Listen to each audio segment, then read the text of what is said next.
Hi guys, Craig here, product manager, Broker Engine. A lot of brokers tell me that one of their key things they want to focus on is delivering a great client experience, and obviously a great client experience where ideally the broker is not, doesn't have to do too much work to achieve that. They can sort of delegate that out to their team. And so I want to walk you through how I manage that in my practice. And in my practice I use Broker Engine, and I also use a team, and partly in-house team, partly offshore in Manila. And as part of my settlement process, I'll show you when in Broker Engine, we would move the deal to stage settlement, and that would trigger the process. And so in Broker Engine, it does come with fully pre-built workflow, so you don't have to sort of build it from scratch. It's already there, and what I would describe as best practice. But you still tweak it yourself. So we've released custom workflows. You can actually update the workflow to match your requirements as you want to. But on settlement out of the box, what would happen is the deal would move into settlement, and there'd be a checklist here for your team to complete. And this checklist can be whatever you want to be in it, but out of the box, you'd see what you see here. And effectively, the task pops up. We're moved to settlement. There's now a task in the team's task list to complete the settlement checklist, and that refers to completing this checklist here. The first thing that happens when it moves into stage settlement, though, there is an email that comes out for you or your team to forward onto the client to say, hey, Mr. Client, congratulations on settlement. You can edit that email before you send it to say, hey, happy, how are the kids, or hope you're feeling better today, or, have a great weekend or whatever. So you can have a base template, your base template, but do an edit before you send it. But the key thing here, the team have received the back channel message, it's settled. They've moved it into stage settlement, an email's triggered, and a task is triggered. And the task is to complete this checklist here. These checklists are dynamic. You'll see out of the box you get these ones, but of course you can have your own checklists in your own sections, and they're dynamic in that they show or hide things. So, for example, they wouldn't ask you to follow up on a first homeowners grant, for example, if there was no first homeowners grant for this deal. So they're very dynamic, and we'll do that in another video. But effectively, at settlement, so the deal's moved into stage settlement. The team have done that. An email's come out to say congratulations to the client, and there's a task to do the checklist. My team would now go ahead and complete that checklist. And what I want to show you is what happens, what is the outcome? Well, sorry, firstly, they'll complete that checklist. So they'll come through here. These things are a bit dynamic, like confirm only one annual fee is being charged. Some lenders love the particular lender. That's showing in there because a particular lender loves to charge multiple fees if they already had an existing loan. So Broker Engines pick that up as a thing that should be checked for this particular case.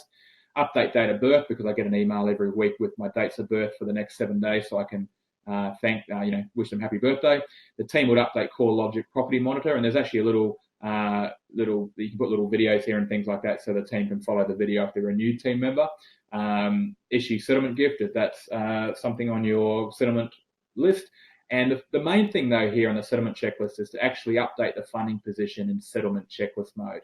And what this means is the team can click on here, and what the team are doing here is they are updating the loan split. So you can see here, we're in settlement checklist mode, and the settlement checklist mode is saying, hey, just double check the interest rate hasn't changed since formal approval. Just double check the repayment is correct, right? So often the banks might do a true weekly, true fortnightly, something like that. So just double check that. It's also coming through and saying, look, you need to just enter the loan account details if not already done, the repayment account details, again, if not already done. If they're already complete, that's fine. And you can obviously also look up for that client if they've got multiple loans and all coming from the same repayment account, no need to enter it more than once. Multiple offset accounts, of course. First payment due date. So Broker Engine, if that's set, Broker Engine will send an email 2 or 3 days out from that repayment date, just reminding the client that their repayment is due. First repayment amount, in case it differs, it'll just default to this one, but in case it differs, perhaps it's a land and build, so the repayment on the land is a bit lower, or perhaps it's a part month or something like that. If you're ING. Surplus funds account, that'll only show there if there's actually surplus funds, so a refinance or something like that, surplus funds amount, and the clawback period expiry will populate automatically for you. And on loan split too, just a couple of different things here. The fixed and interest only expiry dates will populate automatically for you. And again, you're just noting the repayment for loan split too. Now, there's a good reason why you do all that as well, which comes to reviews, but just to finish this part off. So the team would go through and just make sure they've updated all these fields. And in doing so, they can now complete the checklist. And now they've completed the checklist, they can actually mark that task complete. They can't mark the task complete until the checklist is done. The task is linked to the checklist. So that's really important when you're trying to really scale your practice, you want these things to happen every time, so they can't complete the task until the checklist is completed. Now, the outcome of that is you get an email that comes through like this. Again, you can control the content of the email, in your own template, but out of the box, we give you some basic templates. And attached to the email will be the settlement advice, which looks like this. And all you do as a broker, of course, or as a team, is forward this on. And this is the purpose of these advices, and we have different ones at every stage and follows a similar process, probably not as detailed as settlement. But the purpose of these advices is twofold. One, we want to get the data we want to give the client information they need to proceed with their loan. First repayment dates, how to set up internet banking, credit cards, things like that. If it's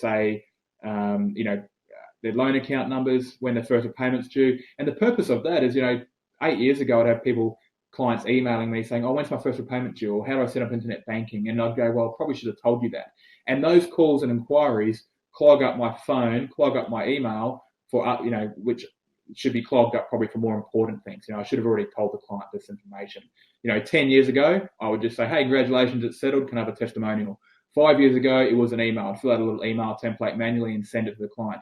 Now it's a nice, pretty advice, and the data is in Broker Engine ready for the reviews as well. So you're not sort of duplicating data. It has things like, where's the surplus funds gone? So the client knows where's my 55 grand gone. Again, only shows up if there is surplus funds. If it was a land and build, it would be some details about the next step is to get a commencement letter and things like that. There are other things that populate in here, including lender rebates and things like that. But that's broadly the settlement advice that comes out attached to this email. Now, once that email is gone, there will now be the process broadly is there's actually another task that's generated here automatically by moving into settlement. And the reason that's there is because there is a lender rebate that applies. So there's actually a task here set to be done in 6 weeks' time where the team will follow up and make sure the rebate's been paid. When they mark that task as done, let's say it's done in 6 weeks' time, there's actually an email that comes out, and I'll just show you that email now. So here's that email. So here's that email. It's just an automatic email. It's just come out and says, hey, look, the lender's now paid that lender rebate. So once you've completed that process, the client's good and they're on their way. About 2 days after that, again, you can adjust all this, but there's a testimonial request. There is then a testimonial request. There is a follow-up post-settlement call request. So the idea of that is, 2 days after the settlement, to follow up with the client with an email to book in a call, potentially with Calendly or something similar, to actually chat about, if you got everything set up, are you okay, all that sort of stuff. There is, again, a follow-up for the first repayment due date. And on top of that, all your post-settlement tasks have been done as well. So your clawback dates are done, your interest only and fixed rate expiry dates are done, and all the data as well is now available on the client's contact page. So I can actually come to the client's contact page, and I might just quickly refresh it. And you can actually see here that I can actually, this is a deal that's just settled here, and I can see here that I've got all the loan account numbers, I've got the products, the total lending across all the banks, and I've got the expiry dates and things like that. And you can see there's either active or discharged. So you can manage that along with the valuation. So you can actually, in one place, you can get a full snapshot of all of your clients' details. So when you do that data for settlement, not only are you giving the client the information they need, but you're setting yourself up for your reviews as well. So the reviews will trigger for fixed rates, interest only, and all the data is here for you to manage as well. That's how we would manage settlement in our practice, and that would be our workflow in our practice. Any questions on that? Again, sorry, you can adjust that and change that to your requirements, but that's how what would come out of the box in Broker Engine. Any questions on that, anything that tweaks your interest, please jump onto brokerengine.com.au and request a demo. Bye for now.